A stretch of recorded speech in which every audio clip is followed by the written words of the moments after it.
Tips kesehatan dari saya. Kalau minum tablet, pastikan chargernya tidak ikut ketelan. Soalnya masih bisa kepake buat handphone. Jumpa lagi di Opini Valdo Maldini.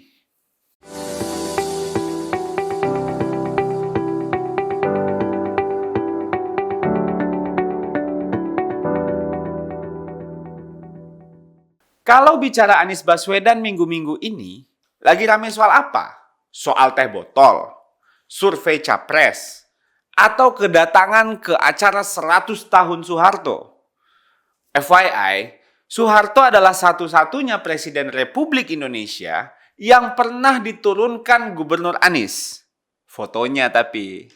Begitu pengakuan Gubernur Anies dalam sebuah acara. Karena mau pilpres, ya wajar dong dipuji-puji lah ya. Bapak Anies Baswedan bicara lagi soal COVID-19.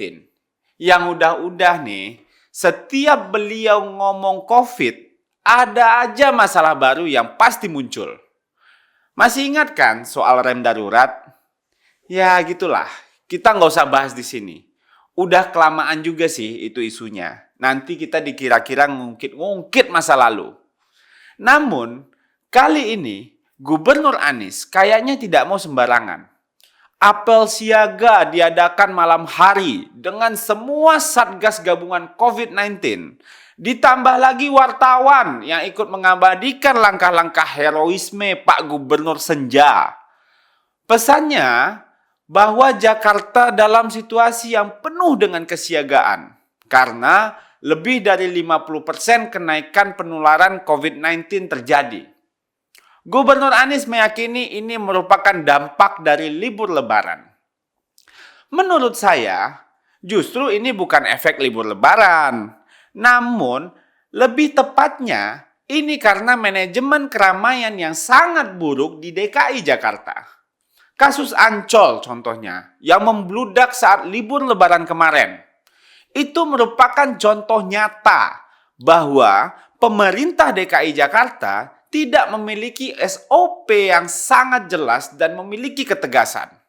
Ancol dibuka, ditutup tanpa alasan yang jelas, tidak memiliki perencanaan apalagi SOP yang terukur.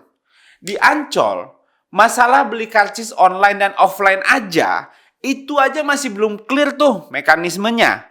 Kalau pelaksanaan aturannya jelas, tidak akan menyusahkan pegawai Ancol, pedagang-pedagang di Ancol, apalagi pengunjung di Ancol. Untuk tiket, cuma buat 10.000 orang misalnya. Lebih dari itu, ya jangan dikasih masuk, tidak bisa masuk. Kalau sudah bicara 30% kapasitas biasanya di Ancol itu, ya harus konsekuen. Jual tiketnya ya segitu. Kalau ada yang maksa masuk, jangan diterima. Atau manajemen untuk keluar masuk di Ancol bisa dibikin shift-shiftan. Saya rasa semua pasti paham lah terkait hal ini. Tidak sulit untuk melakukan manajemen keramaian di Ancol. Selain itu, pasar-pasar grosiran juga sempat padat menjelang Lebaran yang lalu. Pasar Tanah Abang misalnya. Orang datang berbelanja di sana, di pasar Tanah Abang itu dari berbagai daerah. Gubernur Anies mengaku tidak memprediksi jumlah lonjakan pengunjungnya. Kita sama sekali tidak terprediksi kemarin. Muncul angka 2 kali lipat dari biasanya. Kata Gubernur Anies, kayaknya dari masa awal kemerdekaan, pasar Tanah Abang itu sudah rame banget kalau mau lebaran. Kok malah tidak terprediksi di era yang sudah canggih banget seperti sekarang? Pasti ada data-data dari tahun sebelumnya kan? Berapa lonjakannya? Itu pasti rame banget. Lalu solusinya apa? Gubernur Anies malah menganjurkan agar warga ke pasar selain Tanah Abang. Di Jakarta ada banyak pasar. Kami menganjurkan untuk mendatangi berbagai pasar di Jakarta selain pasar Tanah Abang. Dengan begitu masyarakat mendapatkan barang tanpa beresiko kerumunan dengan mendatangi tempat yang lain. Itu kata Gubernur Anies. By the way Pak Gubernur, OB di kantor saya juga ngomong begitu sama orang tuanya Pak. Kalau kita bicara kota kelas dunia, yang mana katanya Pak Gub sering bicara di forum-forum kelas dunia, buat urus yang begini, Ya, orang udah pakai teknologi semua. Kerumunan dan pelanggaran sudah bisa dicek pakai satelit dan CCTV. Jadi standarnya lebih objektif. Titik keramaian harusnya dipantau, sudah bisa dipantau dengan kamera semua. Masa DKI Jakarta yang punya 80 triliun tidak bisa beli CCTV? Kandang ayam aja sekarang sudah pakai CCTV. Lagi-lagi soal COVID ya. COVID ini memberikan hikmah bagi kita. Sebuah wajah asli kepemimpinan yang dipertunjukkan.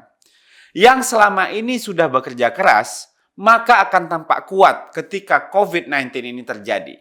Dan yang belum mengerjakan apa-apa, ya pasti akan banyak sekali akrobat. Termasuk bikin apel malam-malam. Kafe aja nggak boleh buka malam-malam.